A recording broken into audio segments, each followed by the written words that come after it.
Have breaking news just into Local 4 newsroom. Charges have been filed against David Raymer, the Roseville police officer accused of driving under the influence in Ferndale last month. Now, this is newly released dash cam video of the arrest back on November 9th. It shows the off-duty officer being pulled over after driving the wrong way on Woodward. The night of the incident, Raymer was given a ride home and was not even ticketed. Today, he was arraigned on a misdemeanor charge of reckless driving, for which he pleaded not guilty. He will appear in court on January 16th.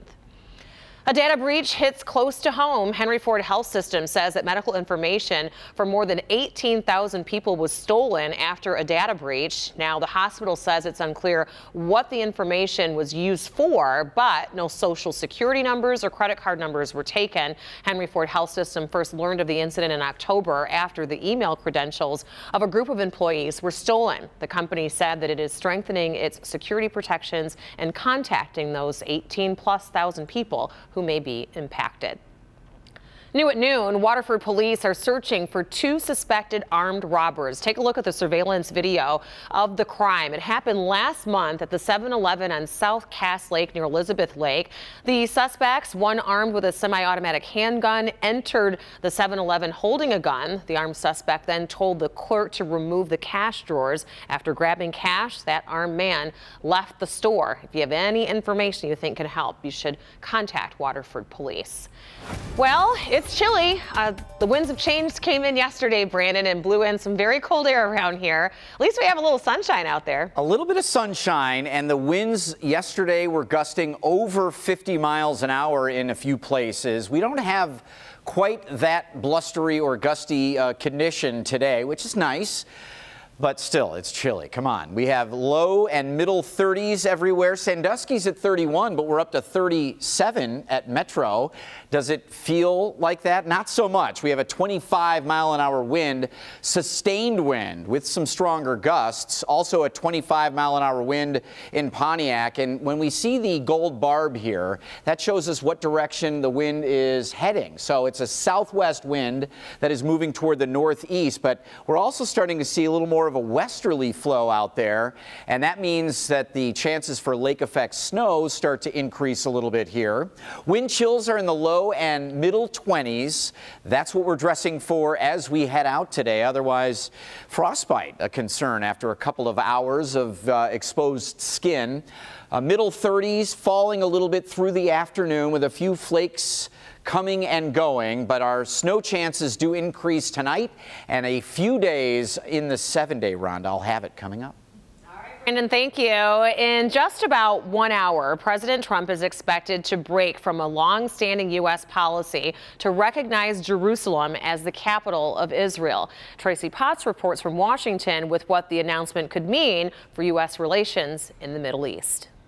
Smooth, and I think we're going to make President Trump changing decades of U.S. policy, formally recognizing Jerusalem as Israel's capital. The Palestinians claim it is theirs, too. Why make this concession now? I would say this is atrocious negotiating behavior by President Trump. Moving the U.S. embassy from Tel Aviv to Jerusalem could take years. move the American embassy. President Trump fulfilling a campaign promise with a decision that's not sitting well with the Arab world. It's going to be a grave mistake. Grave mistake. It will not bring any stability, peace, but rather chaos to the region.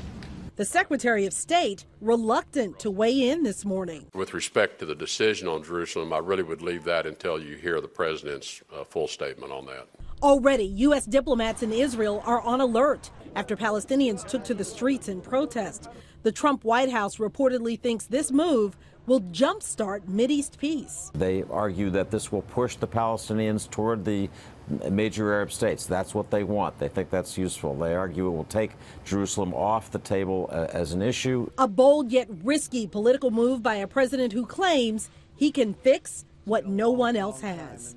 America's closest ally, Great Britain, is not on board. Prime Minister Theresa May said this morning she thinks that Jerusalem should be shared between the Israelis and the Palestinians as part of a two-state solution. Tracy Potts, NBC News, Washington. Tracy, thank you. The president's announcement is expected around 1 o'clock today, and you can watch it live right here on Local 4. We'll also live stream it on clickondetroit.com.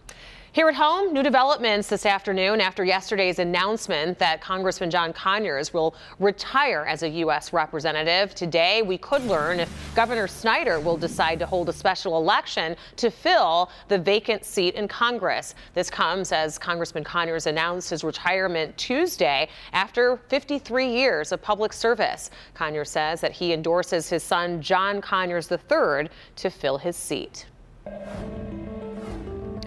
We have a health alert this noon from a national pharmacy as Meijer warns about flu season peaking early, catching a lot of people off guard. The Grand Rapids-based pharmacy chain says that regional influenza outbreaks have been reported in 13 states. Australia and China have reported the worst flu season on record so far. This week, National Influenza Vaccine Week, and Meijer is making pharmacists available for phone or in-store consultations to talk about the flu. Meanwhile, today in New York City, Detroit will make its final pitch to host a Major League Soccer team right here in the Motor City. Detroit is among 4 finalists that are bidding for a franchise. We're up against Cincinnati, Ohio, Nashville, Tennessee, and Sacramento, California.